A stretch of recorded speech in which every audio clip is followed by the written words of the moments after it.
Welcome ladies and gentlemen, my name's Dychronic, yours here on this Destiny 2 video, and today we're going to be talking about the Xur, his location, random rolls, my recommendations, all for May 7th, 2021. Firstly, obviously this video is much later than it is, that's because there was maintenance on Destiny 2. Obviously my live stream after this video will be pushed back by the exact same amount, pretty much by the time I finish the Xur video. And as another note, we will have a very similar downtime for the release of the next season, which is going to be next week on Tuesday, May 11th, so just keep that in mind. We're going to have some downtime there as well. As far as where the Xur is, he's going to be in the tower in the top left section of the hangar, right here on the precipice, I do like that word, of this little railing. Firstly, I've got Xenology to turn in, and I get an exotic cipher. I wonder if we can keep these for next season, actually. This is a high overview, in case this is all you cared about, and honestly, most things here are pretty trash. I just clicked on the... Yeah, first up, for the exotic engram, we have literally everything. First up, for the weapon today, we have the SKYBURNER'S Oath. And I sincerely mean this when I say it. I think this is one of the worst weapons for the exotic in the game. Now, if you've never heard of it, first of all, it fires, whenever you're blind firing, it fires just kind of large slugs that actually aim assist towards the target, which is actually kind of fun. And when you aim down sights, the slugs travel faster, very straight, and higher damage at a slower fire rate. So it's a versatile weapon, and you can fly through the air firing them and get that nice aim assistance. On top of that, you can shoot at full auto and through phalanx shields.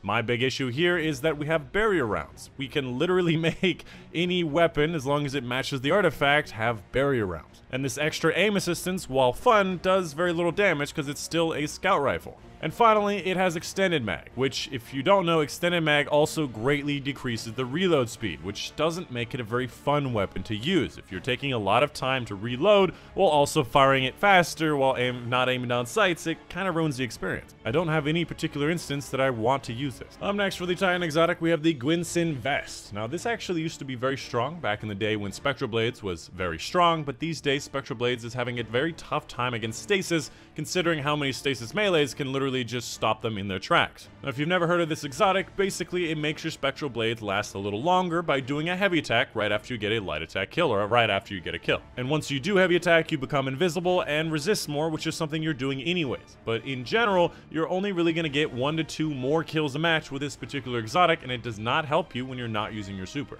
which is why we don't really like it anymore. As far as the role goes, you like to see a lot of intellect because it is based on intellect, a lot of mobility because it is a hunter, so a pretty good role, high resilience, which is very good for Crucible as well.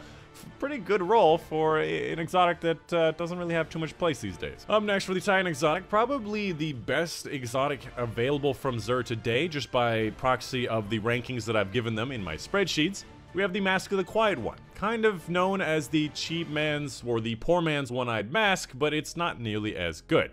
First of all, you regain maximum health on kills. You have to keep in mind that's not the full bar. That's only the first third that is the health part. Second of all, it grants ability energy when you're damaged. From my experience, that's usually around maybe 5% of your abilities, which is probably the best part about this exotic because you can get shot at any point and that scales pretty well. But it does depend on you being damaged, and that's not really something that you want to do. As far as the role goes, you don't really care much about discipline and strength. If you're depending on that ability energy, it does not give you stats, so giving you 5% doesn't really care how big the bar is. It's always going to be 5%. So generally, you want to see a lot more recovery and resilience in this, and it doesn't really have it. Although it does have a pretty decent 63 total, so a decent option if you like this idea. And finally, for the Warlock exotic, we have the Vespers of Radius, which actually has a pretty good ornament. I do like the way this looks. Basically, whenever you use your Rift, it creates an arc shockwave when you cast, making it a little bit safer to use, and Rift energy recharges faster when you're surrounded by enemies, which allows you to get your Rift pretty freaking fast, I might add. We used to use this back in the Callus days in Leviathan to be able to get a Rift on every single one of the plates. Now, technically, this is not the best Rift exotic. I do still really like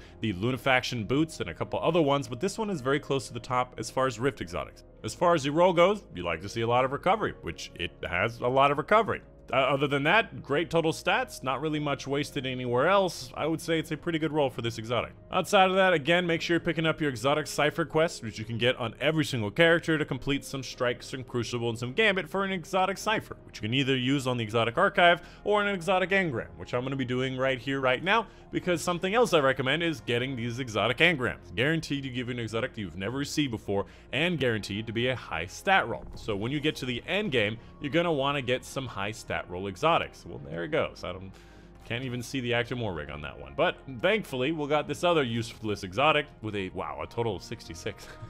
Okay, maybe I'll keep this one. If they ever figure out how to change this or buff it, maybe this will be a good option. But right now, it's pretty trash. I don't like this exotic. And that is going to be pretty much the end of the video. Cute animals on screen for those of you guys who did actually make it to this part of the video. I also wanted to say thank you to my patrons on Patreon. Obviously, really a lot of this stuff would not be possible without their help. Specifically, I want to give a big thank you to Mighty Buju, Mom, Dad, Charles Williams, Dr. Strange, Joe Smith, Monty, Nano Hopkins, Debaknois, Justin Rare, Raymond Shummer, New Panther, Cole Sherm, Casey Reagan, and Badgie for the support on Patreon.